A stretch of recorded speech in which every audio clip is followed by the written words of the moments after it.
ব্যাংকে জব করতাম, ওই ব্যাংকের ডেস্কে বসে আমি তখন ভাবতাম যে আমি সাধারণ মানুষের সেবা দিচ্ছি, যারা ব্যাংকিং সেবাগুলো নিতে আসছে তাদের সেবা দিতাম। এবং এটা আমার কাছে খুব ভালো লাগতো যে মানুষের পাশে, মানুষের উপকারে যে কোনোভাবে আমি সংযুক্ত আছি।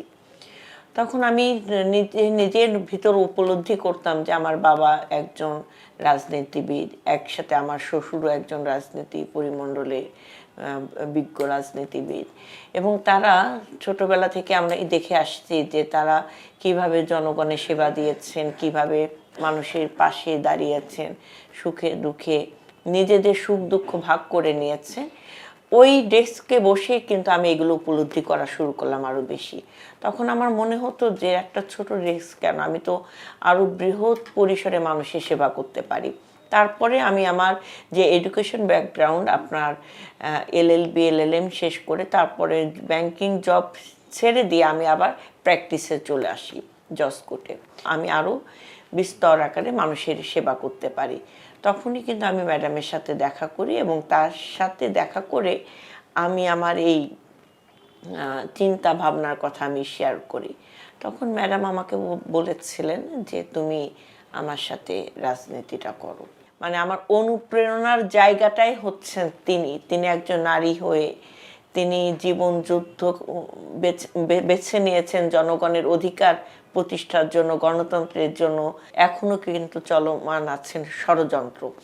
এই ষড়যন্ত্রকে মোকাবেলা করতে হলে আপনার রাজপথে সাহসী যে সৈনিকেরা আছেন, যারা দলের একদম দুঃসময়ে সর্বোচ্চ ঝুঁকি নিয়ে জীবন বাজি রেখে রাজপথে থেকেছেন, অবশ্যই দল তাদেরকে মূল্যায়ন করবে।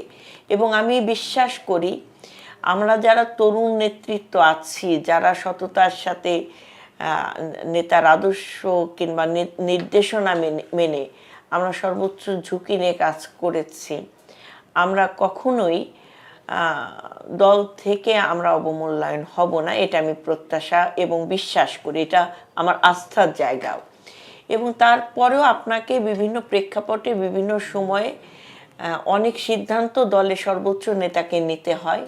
তখন অনেক সময় নিজের কাছের মানুষটাকেও কিন্তু একটু দূরে রাখতে হয়। হ্যাঁ, কারণ আপনি তো একটা বড় দল পরিচালনা করছেন। সেখানে আমাদের ভিতরেও সেই কম্প্রোমাইজ মন মানসিকতা থাকা উচিত যে আমার নেতা দেশের স্বার্থে, জনগণের স্বার্থে এবং দলের স্বার্থে যদি কখনো আমার মুখের সামনের আহারটা আমাকে পরিহার করতে বলে, সেই পরিহারের জন্য আমি প্রস্তুত থাকি। এটাও কিন্তু একজন কর্মীর আদর্শ হওয়া উচিত, নেতার প্রতি শ্রদ্ধা সম্মান দেখানো উচিত। সেই জায়গা থেকে দেশটাকে রক্ষা করার জন্য আমাদের আরও সতর্ক হতে হবে।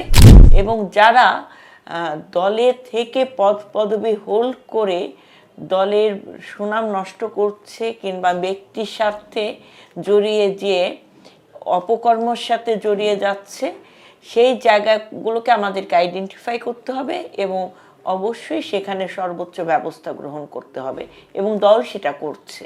এটা আমরা আশাবাদী যে আগামী দিনে বড় ধরনের ক্রাইসিস থেকে আমরা পরিত্রাণ পাব। এখন জনগণ অনেক সচেতন।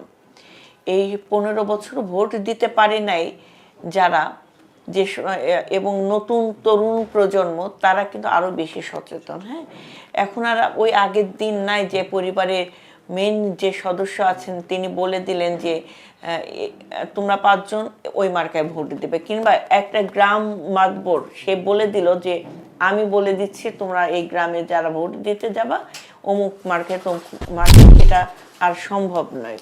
এবারে জাতীয় নির্বাচন হবে খুবই চ্যালেঞ্জিং নির্বাচন, এবং সেখানে অবশ্যই ব্যক্তি ইমেজ একটি খুবই গুরুত্বপূর্ণ বিষয়। এখানে মার্কা থেকেও কিন্তু ব্যক্তিকে, এটা কিন্তু খুবই গুরুত্বপূর্ণ, এবং তার সাথে তো মার্কাটা তো অবশ্যই আছে। তবে জনগণ কিন্তু খুব সচেতন, এবং কোনো ব্যক্তি যদি মানে ব্যক্তিগতভাবে যদি বিতর্কিত হয় কিংবা জনগণের প্রতি যদি তার যে প্রতিশ্রুতি আছে সেই প্রতিশ্রুতি যদি সে রক্ষা করতে না পারে, সেই প্রার্থী দিয়ে ভোটের যুদ্ধে পাশ করে আসা কোনোভাবেই সম্ভব নয়।